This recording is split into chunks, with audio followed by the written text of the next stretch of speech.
Bonjour à tous, parlons placement. Chaque mois, on fait le point sur l'actualité des placements avec l'équipe de bienprévoir.fr. On va aujourd'hui s'intéresser au marché financier, comment essayer d'en profiter encore et après une hausse spectaculaire, plus 22% depuis le début de l'année, est-ce qu'il y a encore des choses à gratter? On va s'intéresser au placement court terme, garantie en capital. Il y a ceux qui s'intéressent à la bourse et puis il y a ceux qui veulent un peu plus de prudence.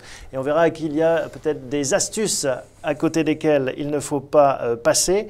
Et puis, on fera un point sur le fonds Minéral Patrimoine en fin d'émission, ce qui nous ramènera également à ce thème de la bourse et comment en profiter après cette hausse sur les 3 mois. Jonathan Lévy, bonjour. Bonjour. On va parler donc de cette hausse, 23% en 3 mois, enfin entre 22 et 23, ça bouge tout le temps. Depuis la dernière fois qu'on s'est vu, surtout 8% de hausse. Oui, c'est considérable. L'effet Draghi, probablement.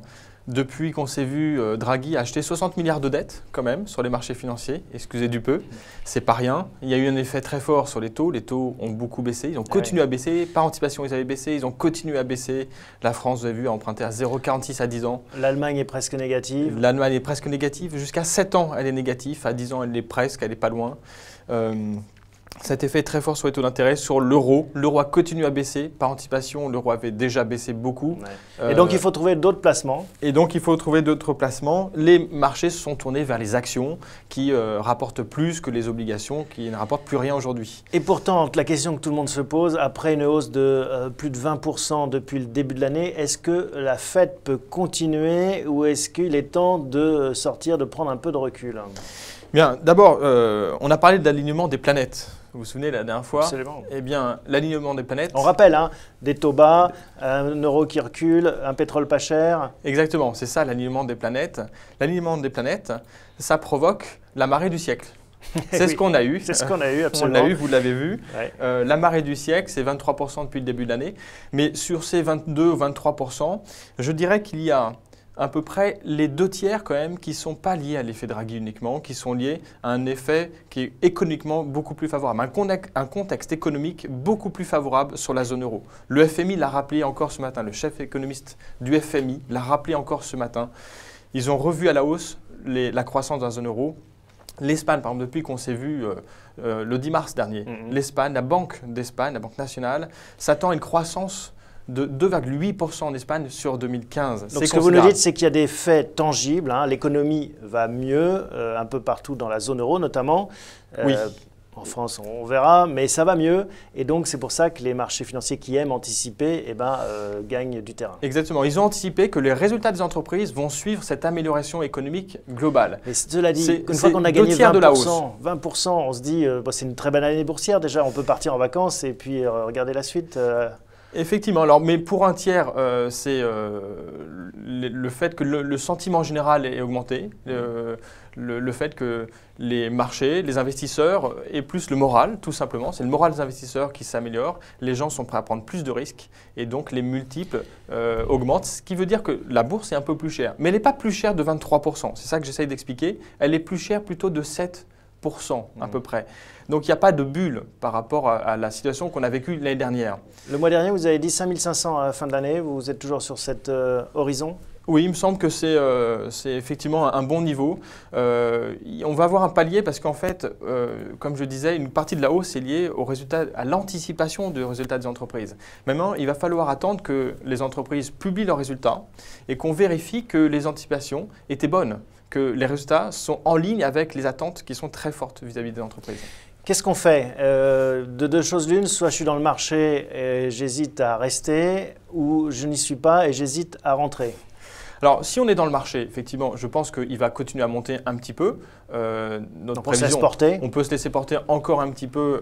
On a notre prévision donc à 5005. Ça veut dire qu'on a encore un petit 4% à gagner d'ici la fin de l'année. Même si ce ne sera pas forcément en ligne droite. Il peut y avoir des petits pas forcément en ligne droite. C'est le principe de la bourse. Ouais. Il faut rappeler sans cesse qu'il y a ce qu'on appelle la volatilité. C'est-à-dire que la bourse bouge sans cesse. C'est le principe. Donc on peut être pénalisé à certains moments et être gagnant à d'autres. C'est la contrepartie de la liquidité.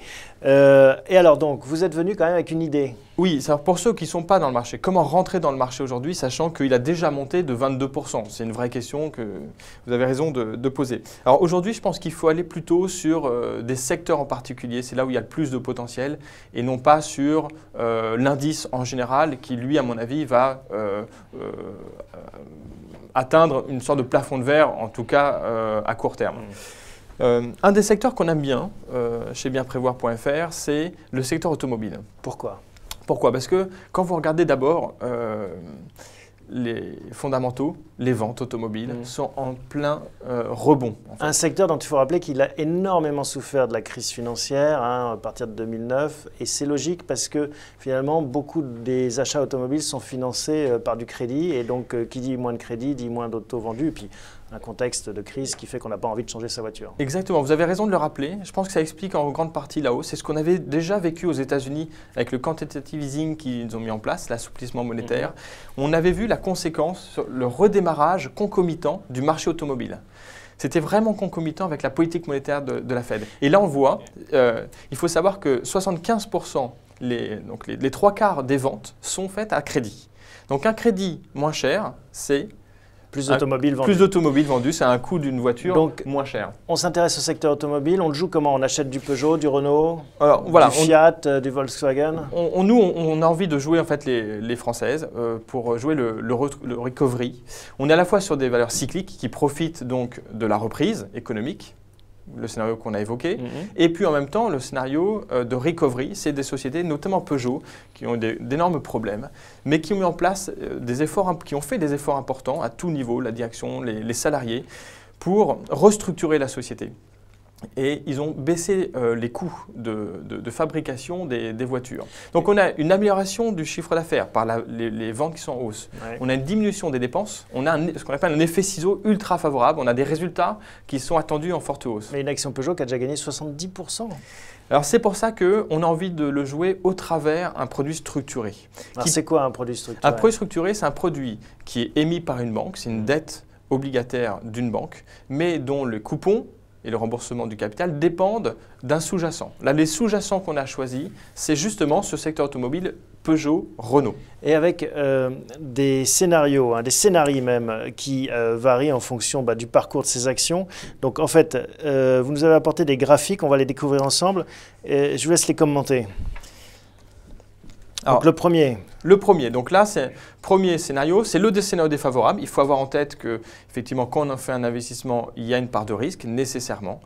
Et il y a une contrepartie pour celui qui vous permet cet investissement. C'est comme ça que lui aussi fait un pari en sens inverse. Exactement. Donc là, c'est le cas où les actions, ou une des deux actions Peugeot-Renault baisse de plus de 45% par rapport au niveau actuel. Une des deux. Hein. Une des deux. Pas forcément la moyenne des deux. La moyenne des deux, là on parle une des deux. Il suffit qu'une des deux baisse de plus de 45% et il y a une perte en capital.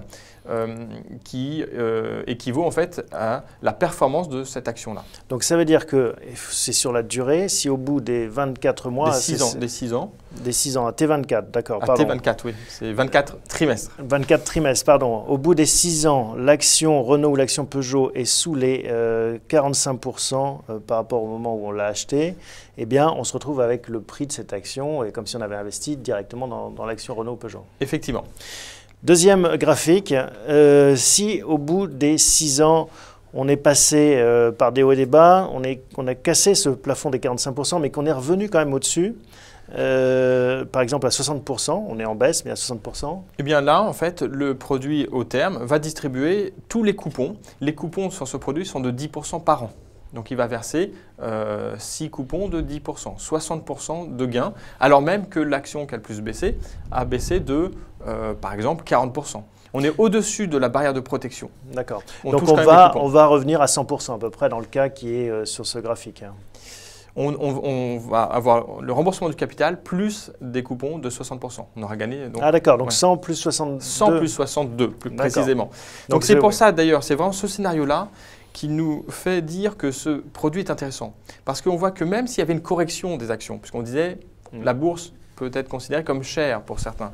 Bien, même en cas de baisse jusqu'à 45% d'une de deux actions, on est quand même protégé et on gagne 10% par an. Bon, en même temps, à horizon 6 ans, c'est difficile de savoir ce qui va se passer. Mais oui, mais nous, c'est ça ce risque en fait qu'on porte. Oui, sauf que on est quand même dans ce scénario de reprise. On a connu, comme vous l'avez dit, depuis la crise des subprimes, une chute des ventes automobiles. Il y a un rattrapage qui va durer quand même quelques trimestres et on va en profiter à travers ce produit. Troisième hypothèse.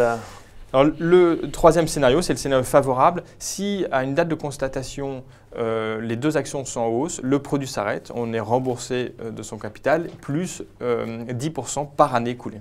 D'accord. Mais on ne peut pas aller plus haut. Et on ne peut pas aller plus haut. Donc il y a un manque à gagner éventuel si l'action surperforme, si elle prend 200%, on n'ira pas gagner ces 200%. Exactement. Mais bon, c'est la contrepartie en effet du Mais risque par contre, on gagne à la baisse. Et puis on gagne si les actions ont corrigé malgré tout dans ce produit-là. C'est très clair. Merci Jonathan. Merci Thomas. À bientôt.